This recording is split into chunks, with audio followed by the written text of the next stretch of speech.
topics and opinions expressed in the following show are solely those of the host and their guests and not those of W4CY Radio, its employees, or affiliates. We make no recommendations or endorsements for radio show programs, services, or products mentioned on air or on our web. No liability, explicit or implied, shall be extended to W4CY Radio or its employees or affiliates. Any questions or comments should be directed to those show hosts. Thank you for choosing W4CY Radio. Welcome to the Ask the Expert show on W4CY Radio and Talk4 TV, where we bring you educational information from top local experts in the fields of legal, health, financial, and home improvement. Now sit back and listen to experts in family law, association law, hearing loss, business brokers, home care, along with many other topics. Now here are your hosts, Steve-O and Sophia. Hey, good afternoon, Nashville. Welcome to another Ask the Expert show, where we bring you the top experts in the field of legal, health, financial, and home improvement. I got to tell you, I love doing this next show.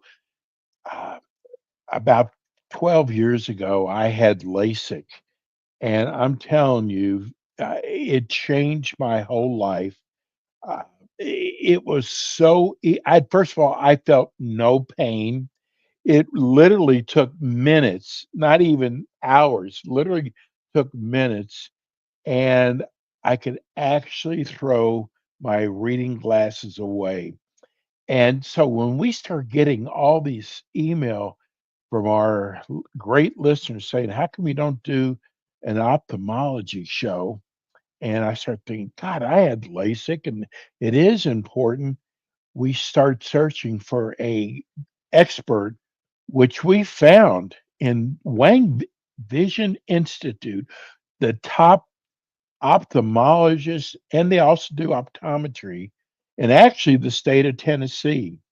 And last month we had, I got to tell you, people loved him. I'm going to pronounce his name it's Dr. Gudaru. We're going to call him Dr. G today. People just loved you, Dr. Gudaru. Welcome. Thank you. Thanks for having me, Steve. They love the way you made something so intricate, made it sound so easy. And we even had somebody from Knoxville who is going to be coming to Nashville in the next couple months, and they are going to make an appointment to see you. And there's just so many different types of surgeries that you do now. So first of all, tell us about Wang Vision Institute. Yeah, for sure. So yes, I'm Dr. Guduru, or Dr. G. I'm what's called a cataract and refractive surgeon. So I do 8 different surgeries to help patients out of glasses. It just depends on your goals, your prescription, your age. Here at Wang Vision Institute, we kind of have access to all the latest technology and the latest equipment. So we've been kind of on the cutting edge of these vision corrective procedures for probably over 20 years now. Well, I got to tell you, you've got such a great name, not only just in Nashville, but all throughout Tennessee. Today, now, first of all, tell people about your background, because you're going to be on our show a lot. Yeah, for sure. So I grew up in North Carolina. Then I went to Johns Hopkins for undergrad, came back in state, went to UNC Chapel Hill for medical school, finished off my residency at Duke, did a subspecialty near Chicago. So the eye is only about an inch long, but there's over 12 subspecialists where we can subspecialize in surgery. So mine was in refractive surgery. And then I came down here to Nashville to practice at the Wang Vision Institute.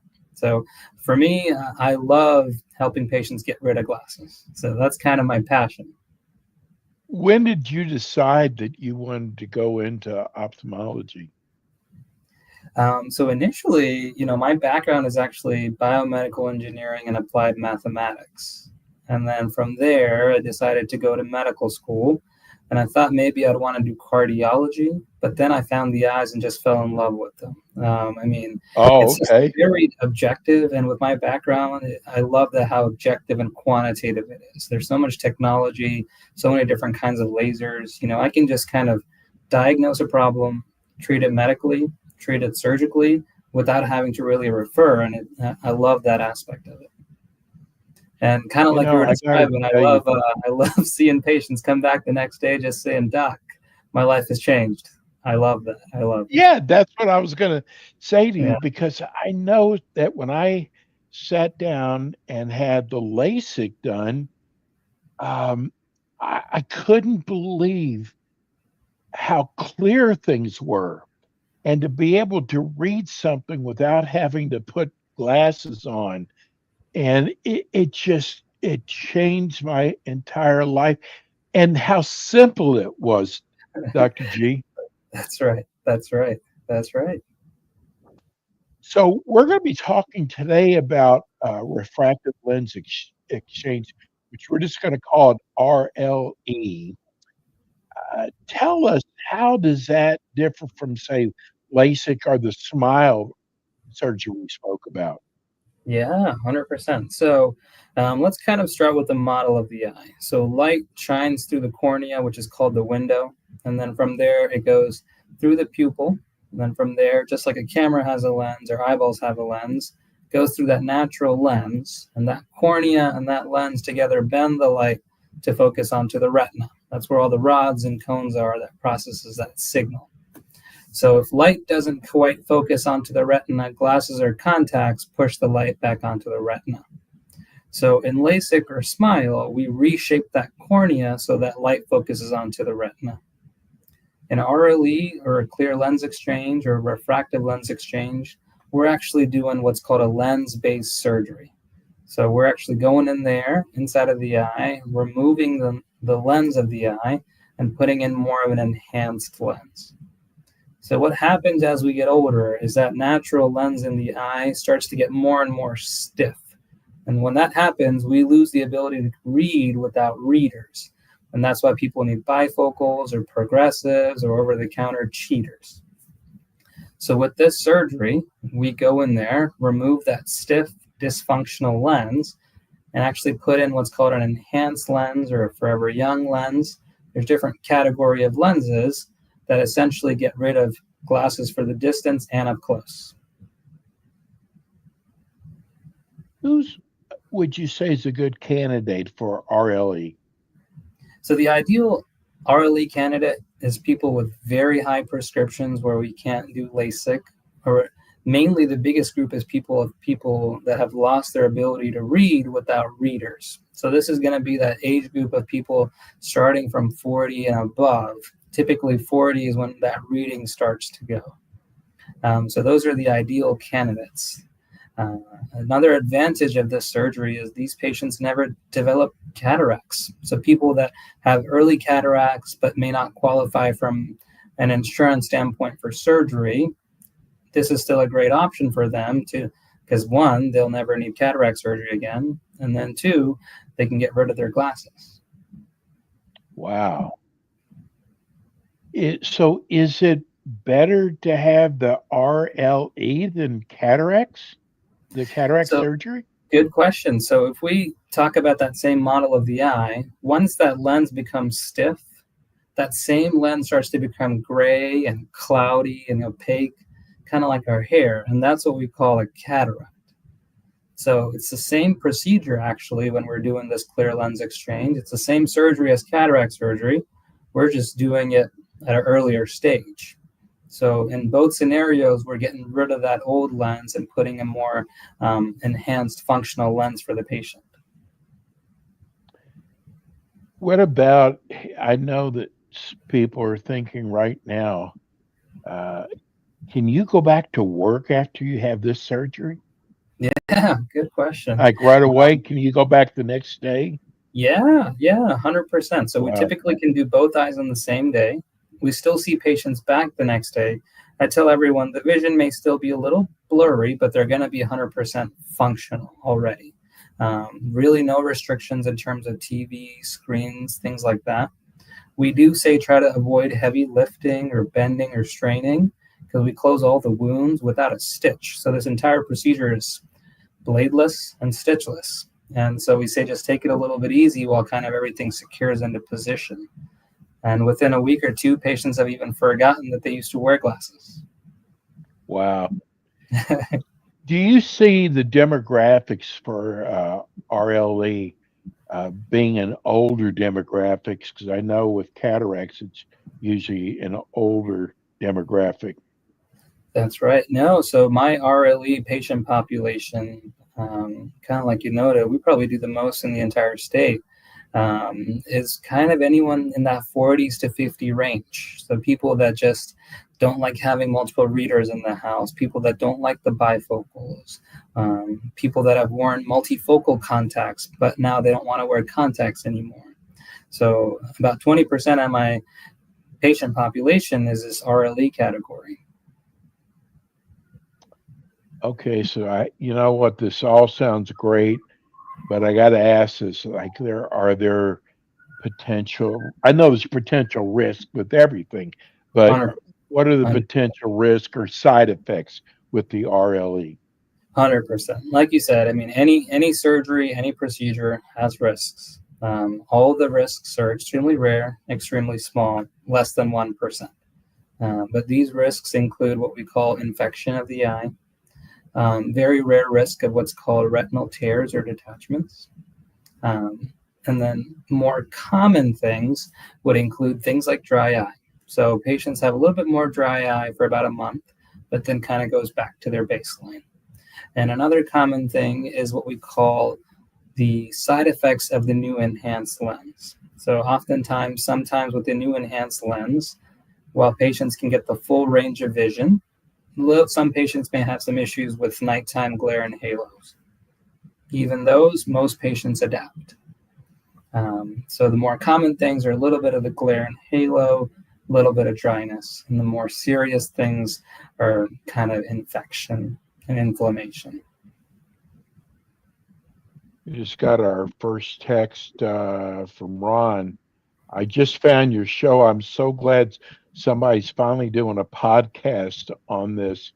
He said, I always wonder if I'm seeing certain glares, or what does it take when you think you might have a cataract problem? I see stars and they seems like there's 15 of them. Yeah. Yeah. So You know what that means? yeah, so it seems like the person is describing kind of what we call visual scattering or visual disturbance, or in other words, it sounds like really bad glare. So when that natural lens becomes gray and cloudy, when we call it a cataract, it causes diffuse scattering within the eye, causing kind of doubling vision, shadowed vision, causing that glare and halo. So that definitely does sound like some cataract symptoms. Yeah, it's there's a lot of people who I'm sure are afraid of the procedure. They think eye surgery, kind of like our producer was explaining at the beginning of the show. But walk people through the procedure itself with the RLE. Yes, 100%. And a lot of times I tell patients the anticipation is actually a lot worse than the procedure itself. Yes. The procedure itself, each eye takes about 10, 15 minutes. There is always an anesthesiologist on standby as well. And the anesthesiologist kind of makes you more comfortable. So you're not fully asleep, but it's kind of twilight anesthesia. So you're comfortable. You don't feel any sharp pain. You don't feel any pressure. We use an eyelid opener to hold the eye open. Then we numb the eye. At our practice, we use a laser for all of our surgeries. So we use a laser to do the surgery. If we think about the surgery, the natural lens of the eye sits inside the eye, kind of like a chocolate M&M. What we do is use a laser to remove the front part of the M&M shell, go in there, take out all the chocolate, put a brand new lens in that same M&M shell. Um, Afterwards, we just kind of wheel you out, and then we see you again the next day, and patients are a lot more functional. How long is the And recovery process, Dr. G? so the bulk of the healing takes is done within a week or two. But even by the next day, a lot of patients are already seeing much better. And to your point, a lot of patients, they delay the surgery because they're apprehensive. But the number one thing I almost hear always is, "Doc, I wish I did this sooner." Because now they finally Yes. reap all the benefits of not wearing the glasses, and they're like, "Why did I not do this sooner?"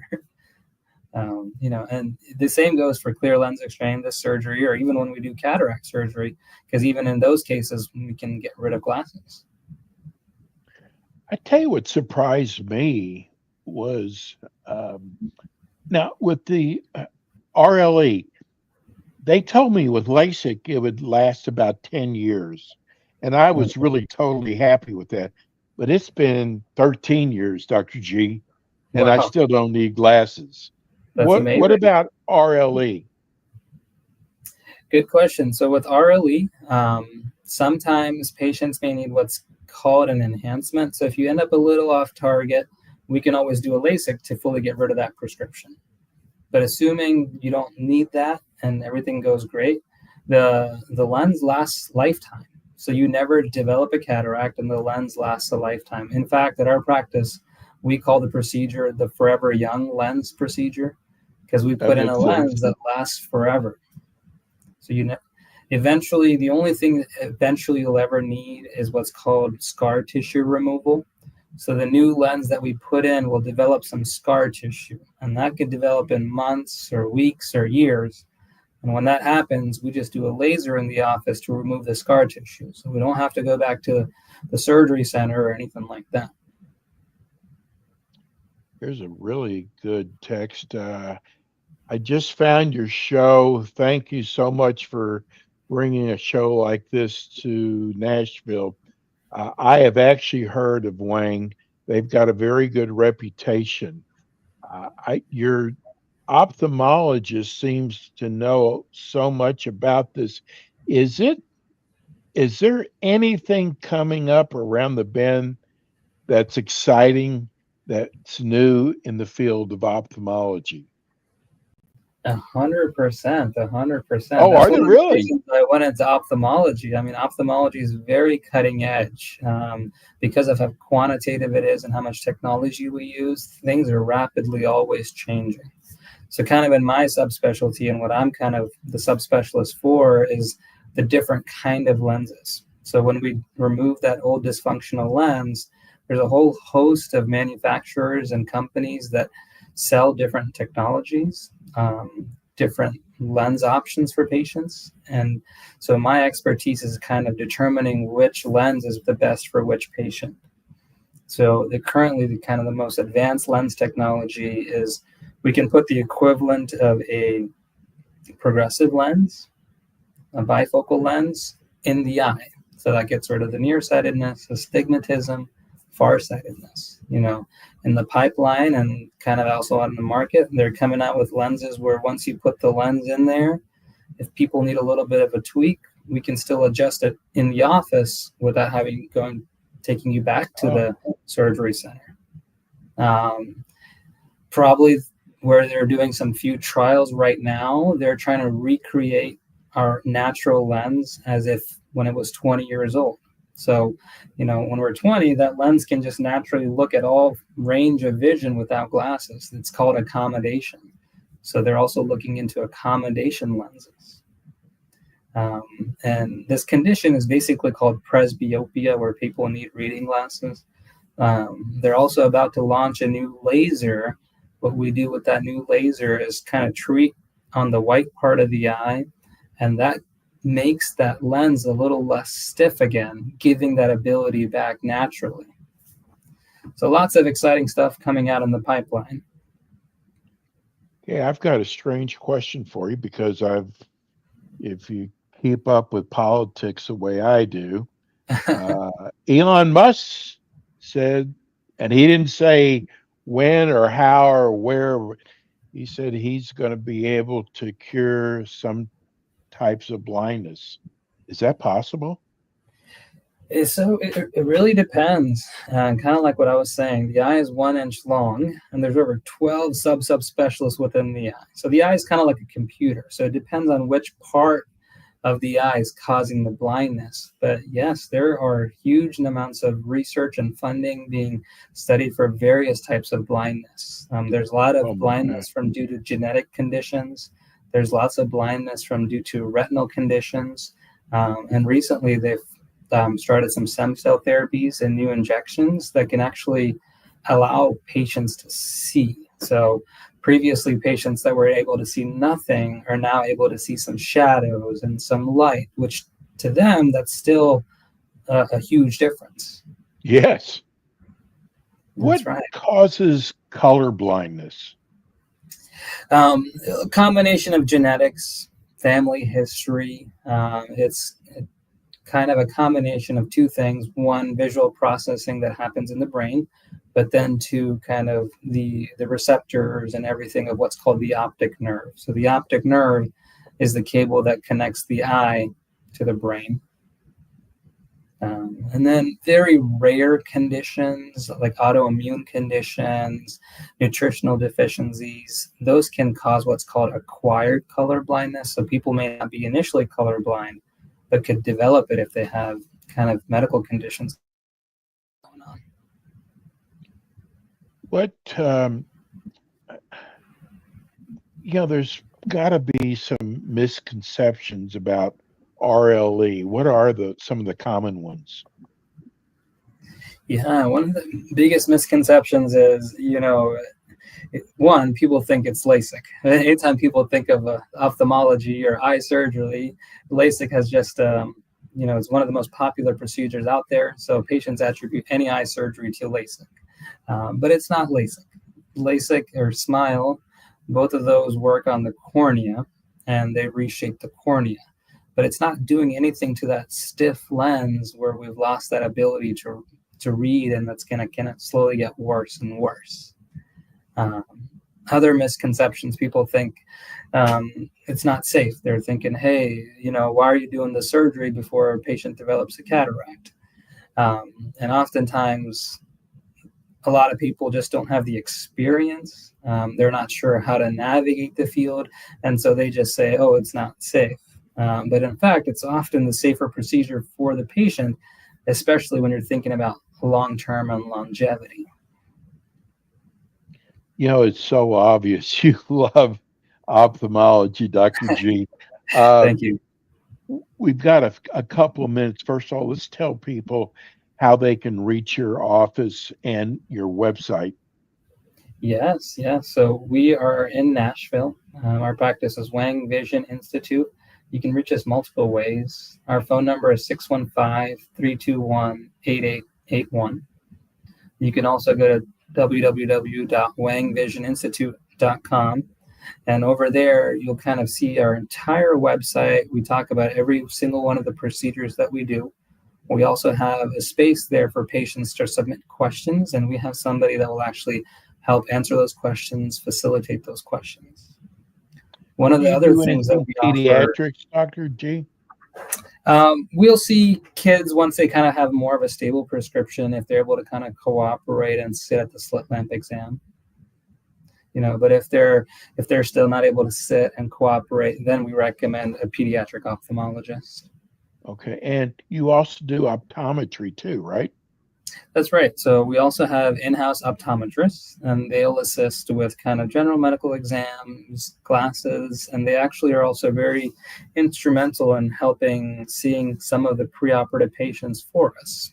So we have a very collaborative effort at our practice. Typically, people are flying in from various parts of the country to come see us, so we kind of have a streamlined process. We typically get all the testing on the same day. Then you meet with one of the optometrists, and then you'll meet with me or one of the surgeons, and then they meet with the surgical coordinators who talk about logistics, cost, pricing, everything. Well, Dr. G, you represent Wang Vision Institute so well. You'll be back again with us next month. Thank you so much for taking Yes, the time thank you, Steve. I with us really, today. really appreciate it. I love doing the show with you. Thank you, Dr. G. Yes, of course. Thanks for having us. That's the Wang Vision Institute. Uh, I got to tell you, it made such a big difference in my life. That's it for us today. We'll be back again with you next week with more Ask the Experts. Thank you, Rebel. Thanks for tuning in today to the Ask the Expert show on W4CY Radio and Talk4 TV. Tune in next week and every week to hear more from our experts on personal injury, insurance, air condition repairs, estate planning, Medicare, and many other topics in the areas of legal, health, financial, and home improvement. See you next week.